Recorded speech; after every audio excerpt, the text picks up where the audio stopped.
일본이 그렇게나 자랑하던 해상자위대의 잠수함 소류가 초대형 사고를 일으키며 박살났습니다. 일본 잠수함은 5만 톤급 대형 상선과 충돌한 후 안테나 기둥과 통신 장비가 완파되었으며 자망타가 완벽하게 부러지는 정도의 피해, 내부 전기 유압 개통부터 잠수함 프레임까지 모조리 뒤틀리며 엄청난 치명타를 입었죠.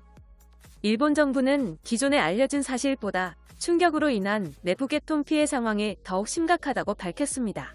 사건을 조사하면서 떠오른 가장 큰 문제는 소류 잠수함의 소나와 레이더가 수면 위로 떠오르던 중 때마침 지나가던 5만 톤급의 상선이 있다는 것, 잠수함 선원들은 전혀 몰랐다는 거죠. 이번 사태가 더욱 어이없는 건 잠수함은 바다 위로 부상할 때 레이더와 소나로 주변을 항행하는 선박을 파악하는 게 기본 중의 기본입니다. 일본의 소류 잠수함의 선원들은 기본 중의 기본 훈련인 잠수함 부상 훈련도 제대로 숙지하지 않은 것으로 파악되었으며 수십 년 전 구형 잠수함도 소나와 레이더에는 자동 추적 기능이 탑재되어 있는 걸 감안하면 사실상 일본 해상자위대는 잠수함 레이더를 보고도 5만 톤급의 대형 선박에 들이받은 것이죠. 평소 자위대의 훈련이나 근무 상태가 더욱 심각하다는 것을 보여주는군요. 만약 레이더에도 5만 톤급의 대형 선박이 탐지가 되지 않았다면 소류 잠수함에 탑재된 일본산 소나와 레이더가 불량품이라는 이야기가 됩니다. 5만 톤급 수만 마력 엔진에 스크류가 몇 개씩 붙어있는 상선을 전혀 눈치채지 못한 일본. 그 와중에 승조원들은 3시간이 지나서야 휴대폰으로 사고를 신고한 것이 드러나 논란이 되고 있습니다. 특히 이번 사건은 잠수함 통신마저도 연락이 두절되어 휴대폰으로 신고를 해버린 어이없는 상황. 일본이 한국을 향해 그렇게나 자랑하던 자위대의 위성통신 기술도 실제 상황에서는 전혀 쓸모가 없다는 걸 직접 보여주는 일본이군요. 이번 사건에 대해 기시노부 일본 방위상은 당시 잠수함이 잔망경을 통해 상선을 봤다고 했지만 제때 피하지 못했다며 충돌 사건에 대해 극히 유감스럽다고 발언했습니다.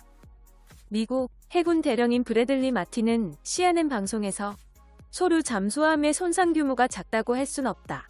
일본의 잠수함은 잠수도, 통신도 불가능하다라는 견해를 밝혔습니다. 이번 사건을 보며 한국이 분석해야 하는 점은 강력한 전투함이 많다고 무조건 전투력이 상승하지 않는다라는 점입니다.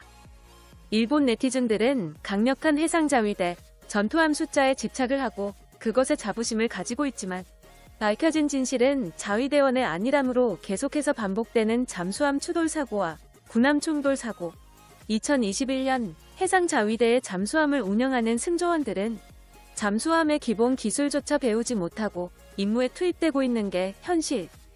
일본의 잠수함은 비상상황 훈련의 숙련도와 비상상황 발생 시 실전에서 사용할 대책이 전혀 없었고 무능하다는 걸 직접 보여줬습니다. 한국군은 이러한 일본의 삽질, 잠수함 추돌 사건 사고의 주요 원인을 분석해야 하며 문제가 되는 부분을 원천 봉쇄시켜 지금보다 더욱 보강된 훈련법을 갖추면 되겠군요. 소류 잠수함 충돌 사건에 대해 일본 네티즌들은 어떻게 생각하고 있을까요? 스레드에 올라온 일본 네티즌들의 댓글 반응을 번역해봤습니다. 잠수함은 바로 위에 대형배가 있다는 것을 알아차리지 못하는 것일까? 나도 밀리터리 지식이 부족하지만 그럴 리가 절대 없다고 생각하는데. 어차피 일본제 잠수함이니까 기대도 하지 않았다. 호주 수출권 탈락을 시작으로 마지막 불꽃놀이를 장식했어. 이제 영원히 일본 잠수함 따위 구매하려는 국가는 없겠지. 소류라는 최상의 네이밍. 이름의 높은 가치를 낮춰서 머리끝까지 화가 나는 거야. 함장을 조건 없이 해고시켜버려. 잘못하면 똑같은 잘못을 저지를지도 모르니까. 고통으로 생각하면 통신을 전부 못 쓰게 된다는 것은 현대시대에 도저히 생각하기 어렵다. 사고로 인한 침수로 모든 통신기가 바닷물을 뒤집어쓰고 고장났어. 그 정도로 심하게 망가진 건 분명히 거짓말이다. 밝혀지지 않은 무언가가 있어. 전 댓글에 대한 답변. 그런 아마추어 같은 음모론을 여기서 꺼낼 줄이야. 그래도 알아보는 게 좋겠다. 선박의 소유주가 홍콩, 중국이니까. 떠오르는 잠수함을 탐지하고 부딪히러 가는 상선이라니. 일본의 잠수함은 얼마나 고성능인 거냐. 첨단 무기, 유도 방식의 초대형 어뢰 수준이네. 속보를 보고 밥 먹다가 체했다. 상선 충돌 사고 같은 건 보기 드물게 일어나는 희귀한 사건인데 한국의 언론들은 일본의 잠수함에 주목하고 있어. 한국의 웃음거리가 돼도 어쩔 수 없는 잘못이다. 괜찮아. 일본은 최선을 다해 전투했어. 5만 톤급의 상선을 가진 홍콩이 강력했을 뿐 일본의 자위대는 너무 나약했다. 홍콩의 군사력은 일본보다 강한 거야. 이지스함 이상의 방위기술 핵심. 잠수함의 최신예가 이래서야 자위대 전체 사기가 낮아진다. 한국 해군은커녕 북한 해군마저도 승리를 장담하지 못해. 문제가 생각보다 심각하다. 소류의 통신 시스템과 소나를 신형으로 변경하고 싶은데 관련 예산은 존재하지 않나요?